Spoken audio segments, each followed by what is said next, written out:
नवीन पट्टनायक निजस्व निर्वाचन मंडल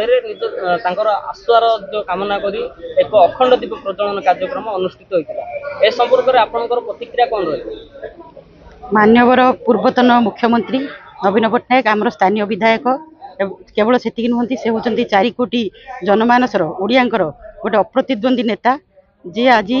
cervical arthritis रे आक्रांत होई कोकिलाबेन हॉस्पिटल को चिकित्सित होगापी जाइछन्ती। यह आम ओडिशावासी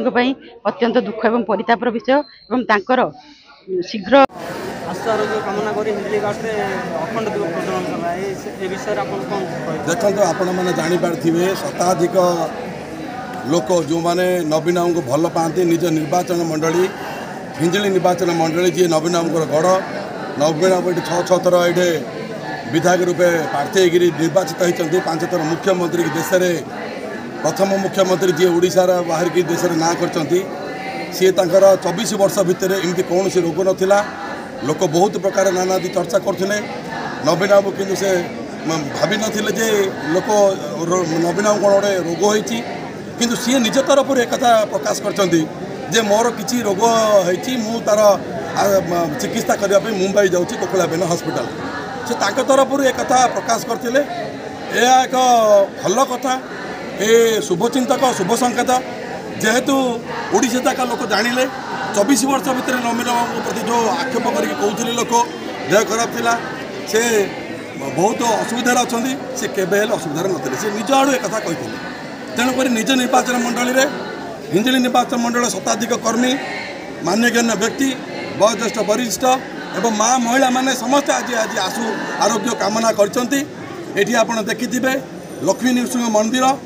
मंदिर प्रांगण में आज दीपदान कराई एवं महामृत्युंजय मंत्र आरंभ कर वेद पाठ कार्यक्रम आरंभ हो जाए। निज निर्वाचन मंडल समस्त झुरुचंती नवीन बाबू सी भल होगी आसतु सी होउछन्ती ओडिशार मौड़मणि 4.5 कोटी जनतार मौड़मणि सी फेरी जातु भल आसतु आशु चिकित्सा आरोग्य निमंते आज जो वेद पाठ कार्य करते समस्ते निर्वाचन मंडल समस्ते सामिल होते समस्त अशेष धन्यवाद दूसरी। नवीन पट्टनायक निजस्व निर्वाचन मंडल में निजर आशु आरोग्य कामना कर एक अखंड दीप प्रज्वलन कार्यक्रम अनुष्ठित हो कौन रही कार्यक्रम कौन रही? ओडिशार जननायक 4.5 कोटी जनता सेवक नेता नवीन बाबूंकर आशु आरोग्य कामना करी आज आम समस्ते अखंड दीप प्रभु पारे प्रज्वलित करचु तांकर आशु आरोग्य कामना सह हिंजली विधानसभा शेरड ब्लॉक हिंजली काट म्युनिसिपालिटी प्रत्येक ग्राम वार्ड रे जनसाधारण तांकर आशु आरोग्य कामना पाई अति शीघ्र से सुस्थ होई जनसाधारण सेवा करने प्रभु पाखरे समस्ते गोटे गोटे दीप आज प्रभु पाखरे प्रज्वलित करी प्रभु को प्रार्थना करचंदी आमर नेता अति शीघ्र आशु आरोग्य होई पुनर्बार सेमानकर सेवारे नियोजित होगापी समस्ते भगवान आज डाकुचंती। आज आमर एटा अखंड दीप आरंभ होला ये 23 पर्यंत चलिबो। आसंदा काली महामृत्युंजय मंत्र 10,000 महामृत्युंजय मंत्र पाठन कराहबो। 23 तारीख दिन ऑपरेशन आसंदा काली सरीब। 23 तारीख दिन तांकर आशु आरोग्य कामना करी एक आम यात्रा मध्य करबू बस स्टैंड ठाडू पुनर्बार यही मंदिर पर्यंत समस्ते हिंजली कहीं सारा ओडिशार समस्त जनसाधारण तांकर आशु आरोग्य कामना करचंती एवं भगवान द्वारा प्रार्थना करते आम आशा रखुचु अति शीघ्र सी आसवे जनसाधारण सेवा कर। सर आज नवीन बाबूर जो आरोग्य आज गोटे दीप प्रज्वलन कौन कह मु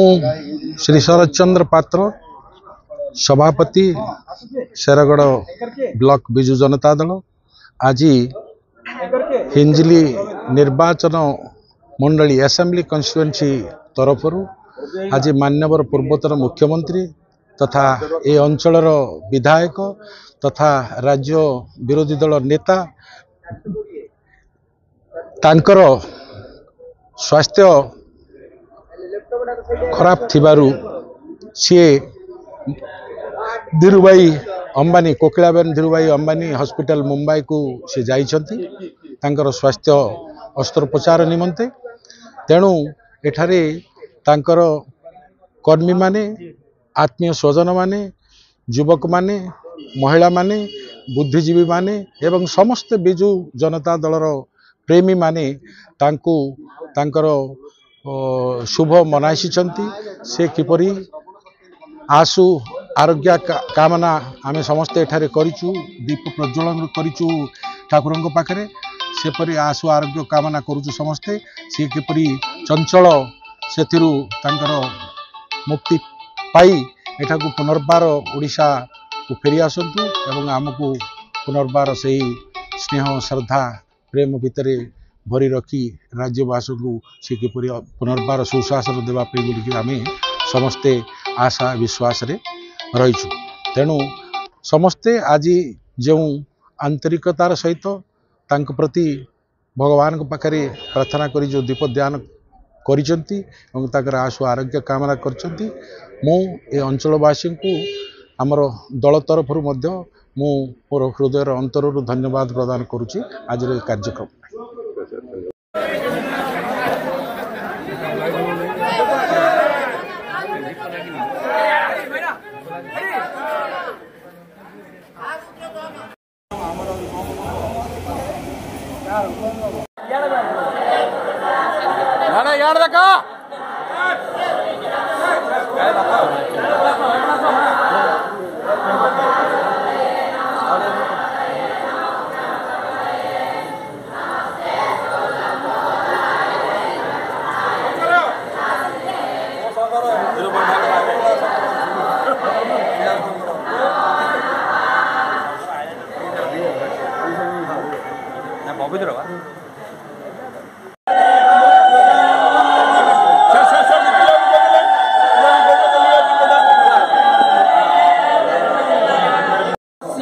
विधायक प्रतिनिधित्व विधायक